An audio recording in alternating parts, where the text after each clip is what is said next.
Mahal kong Pilipinas, mahal mo. Ako nga pala si Eman, isang mabuting tao. Isa akong promoter at vlogger na may 3 subscriber. Napakahirap ng buhay sa Pilipinas, kaya nagsusumikap ako. Hindi biro maging promoter, kailangan mo lagi ng benta. Kaya ako pumapasok na maaga, dahil talo ng maaga pang masipag. Ngunit kahit ganun, hindi nila napapansin ang dedikasyon ko at sakripisyo. Lagi pa rin galit sa akin ang boss ko kahit wala naman akong ginagawang masama. Ang hangad ko lang naman, sumahod. Kung bakit hinahanapan pa nila ako ng benta.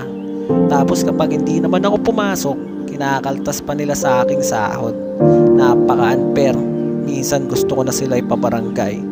Ngunit hindi ko ginawa dahil isa nga akong mabuting tao. Ako to, si Eman. At ito ang simula ng istorya ng buhay ko.